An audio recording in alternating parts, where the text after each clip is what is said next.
Olá, alunos, tudo bem? Aqui é o professor Gleice, seu professor de matemática, e essa é a nossa primeira videoaula sobre o capítulo de análise combinatória.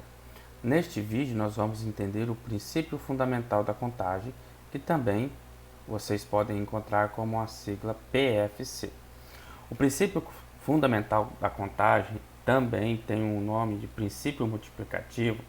Trata-se dos cálculos possíveis de combinações que podemos fazer entre itens diferentes que precisamos usar. Seguindo aí a definição do nosso livro didático, que a gente está sempre usando o livro didático, lá o nosso livro do Souza, vocês têm na página anterior a bibliografia.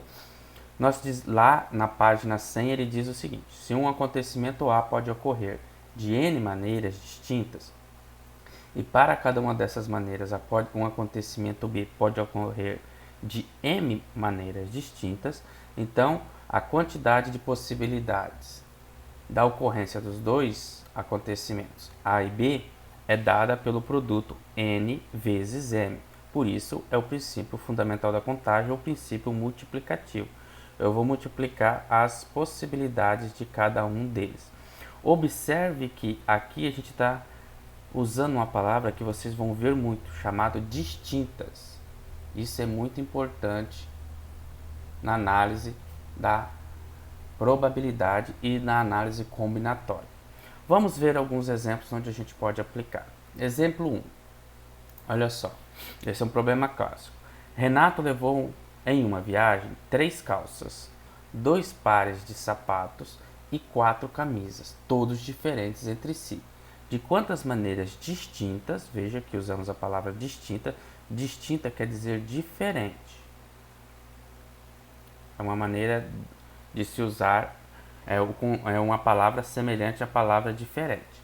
E ele pode se vestir utilizando uma calça, uma camisa e um sapato. Então vamos chamar aqui o seguinte: C é a calça a gente vai chamar de C, sapatos nós vamos chamar de S,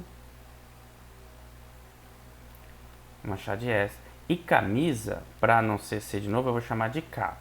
K vai ser camisa, será K. Então, observe como é que a gente monta esse problema. A primeira coisa que vamos utilizar aqui o primeiro item, né?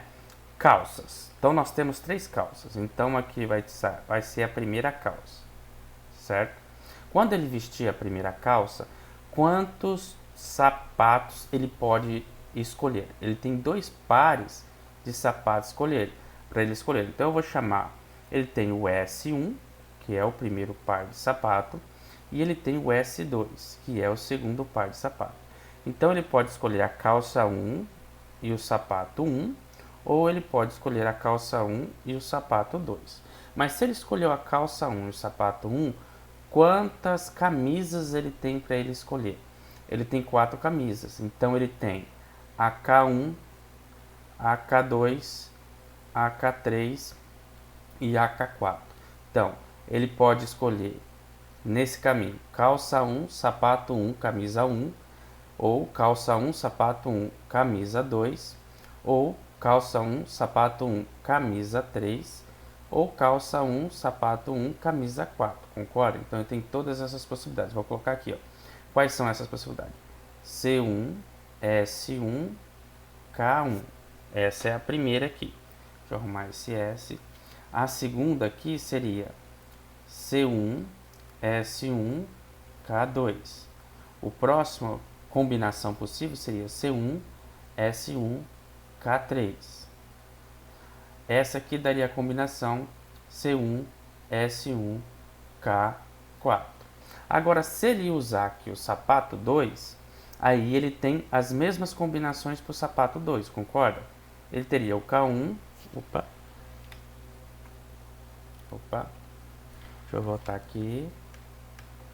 Ele teria o K1, ele teria o K2, ele teria o K3 e ele teria o calçado 4.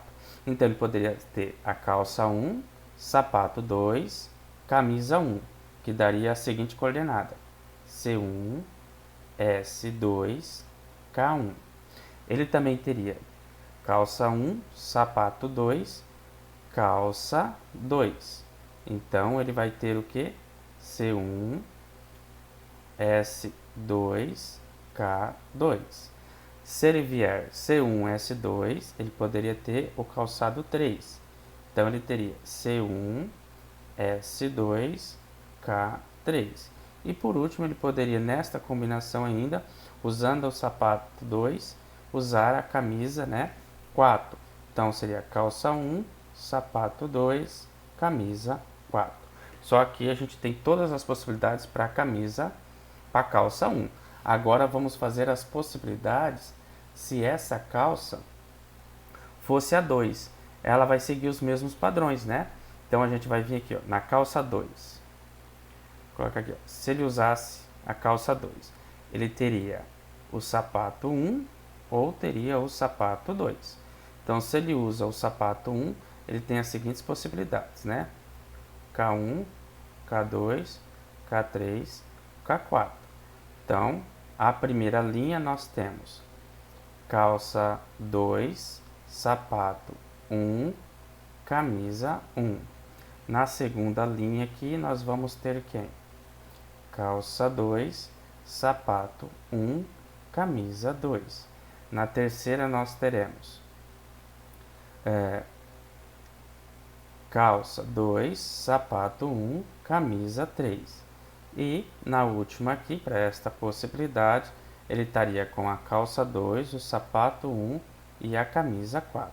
Agora, se ele optasse na calça 2 com o sapato 2, ele teria as seguintes possibilidades: K1, K2, K3, K4. Então, nessa linha nós teríamos calça 2, sapato 2, camisa 1. Nesta linha nós teríamos calça 2, sapato 2, camisa 2. Nesta linha teríamos calça 2, sapato 2, camisa 3. E nesta última linha nós teríamos calça 2, sapato 2, camisa 3. Quantas calças? Acabou aqui? Não, temos que ver quantas calças. Ele tem mais uma possibilidade de calça, que nós vamos chamar de terceira calça. Essa eu vou fazer de verde. Para a terceira calça, ele teria as seguintes possibilidades. Vamos colocar aqui. Agora nós vamos fazer a calça 3. Ele teria o sapato 1 ou teria o sapato 2. Para a calça 3, sapato 1, ele vai ter as possibilidades: camisa 1, camisa 2, camisa 3, camisa 4. Então, na primeira linha, nós teremos calça 3, sapato 1, camisa 1. Na segunda linha, nós temos calça 3, sapato 1, camisa 2. Na terceira linha, nós temos calça 3, sapato 1, camisa 3. E na quarta linha, nós teríamos calça 3, sapato 1, camisa 4. Certo? Agora a gente tem a mesma possibilidade para a linha de baixo. Usando o sapato 2, ele teria aqui camisa 1, camisa 2, camisa 3 e camisa 4. Então aqui nós temos calça 3, sapato 2, camisa 1. Aqui nessa linha nós temos calça 3, sapato 2, camisa 2. Nesta linha de baixo nós temos calça 3, sapato 2, camisa 3. E a última combinação possível seria a calça 3, sapato 2, camisa 4. Então, se a gente observar, aqui eu tenho 1, 2, 3, 4, 5, 6, 7, 8. São 8.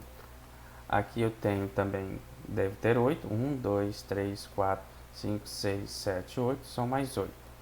E aqui eu também tenho 1, 2, 3, 4, 5, 6, 7, 8. Então, cada calça tem 8 possibilidades. 3 vezes 8, né? São 3 vezes 8, que dá 24.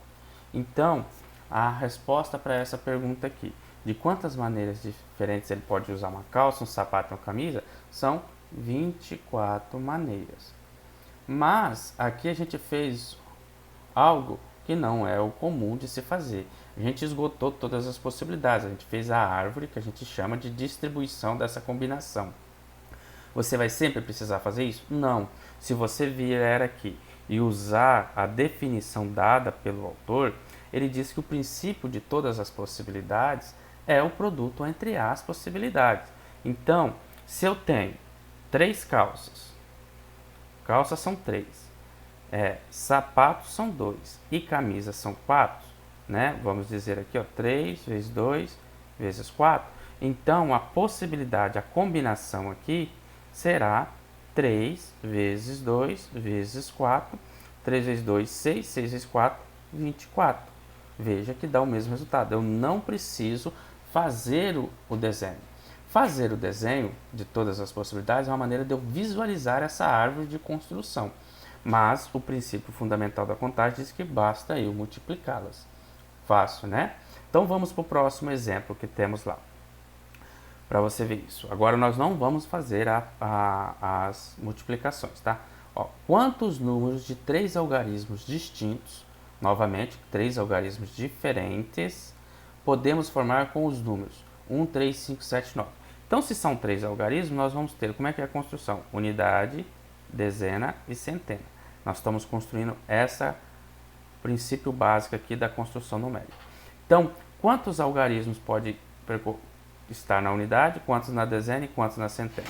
Não importa a ordem aqui que você queira seguir, quantos algarismos você tem? Você tem 1, 3, 5, 7, 9. Então, são 1, 2, 3, 4, 5. São 5 algarismos possíveis, certo? Se eu, então, para a centena, vamos colocar aqui, ó, para a unidade eu tenho 5 possibilidades. Eu posso usar qualquer um dos 5. Mas, quando eu coloco aqui, ao escolher um para a unidade, quantos sobraram para as dezenas? Porque o espaço amostral nesse caso é o mesmo. Não é igual no anterior, que agora eu usaria sapatos em vez de calça. Eu estou usando o mesmo item, o mesmo espaço amostral. Eu não posso repetir o 5, por exemplo. O 5 é uma possibilidade. Digamos que eu coloquei o 5 na unidade, dezena e centena. Eu não posso pôr o número 5 aqui, porque aí esses dois algarismos não são distintos. E ele está pedindo algarismos distintos. Então, aqui teria que ser qualquer outro número menos o 5. Então, das 5 possibilidades que eu tinha, eu usei uma aqui, então aqui sobrou 4 unidades, 4 possibilidades. E aqui, das 4, quando eu escolher uma, vão sobrar 3. Neste caso, como os algarismos são distintos, o espaço é o mesmo, e eu não posso ter uma unidade como essa, repetindo os algarismos, nem uma como essa, 4, 4, 5, então eu tenho que sempre descontar 1 a cada unidade. Então, o produto aqui será o produto desses 3. Ó. 5 vezes 4, 20, vezes 3, 60. São 60 números distintos. Tá vendo? Então, eu tenho 60 números distintos formados por 3 algarismos distintos, usando somente esses algarismos aqui, que são os algarismos ímpares entre 0 a 9, né? Então, eu posso isso. Olha só, agora um exemplo diferente. Agora eu tenho esses algarismos e quantos, com os algarismos 0, 1, 2, 3, 4, 5 e 6, podemos formar quantos números com 4 algarismos? Vejo que agora ele não pediu, né, que eles sejam distintos. Então, eu posso ter o número 666, por exemplo. Repetir 4 vezes, 6666, ou 1111. Esse é o número 6.666, esse é o número 1111. Esses números têm 4 algarismos e estão formados com o mesmo algarismo. Então, posso repetir todos. Eu só tenho um problema aqui. Olha só. O número 0, ele nunca pode ocupar a primeira linha. Porque esse número 0, 4, 4, 4, ele não tem 4 algarismos. A gente escreve esse número como 444. Ele só tem 3. Então, o 0 nunca pode ocupar o primeiro lugar. A unidade aqui, a primeira unidade. Então, excluindo o 0, a gente tem 1, 2, 3, 4, 5, 6 algarismos. Então, a primeira unidade pode ter 6 números. Depois, quantos podem ocupar a segunda unidade? Agora eu posso incluir o zero, porque o zero ele não pode estar aqui, mas se ele fosse assim, o 4 depois o zero, aí pode vir o 4, 4, 4. E veja que o número, né, até aqui, ele continua com 4 algarismos. Então, agora sim, eu tenho 7 possibilidades para cá, 7 possibilidades para cá e 7 possibilidades para cá. Veja que como eu não tenho a palavra distintas, eu posso repetir os algarismos. Então, eu só repito as quantidades e faço o produto entre elas. Então, agora vamos achar o valor desta multiplicação. Deixa eu pegar a calculadora. Então, nós temos aqui, ó, são 6 vezes 7 vezes 7 vezes 7. Então, aí, ó, serão 4 algarismos, tendo 6 algarismos podendo ser utilizados aqui na primeira casa e 7 em cada uma das outras. Então, o resultado é 2058. Então, podemos ter 2058 números diferentes com 4 algarismos apenas, utilizando esses algarismos aqui, né? Lembrando sempre que quando eu pede essa quantidade, se o zero está presente, ele nunca pode ocupar a primeira casa aqui, porque senão o número fica com algarismos a menos. Interessante, não é? Revise este vídeo quantas vezes você achar necessário e faça exercícios para praticar. A gente se vê na próxima videoaula. Valeu!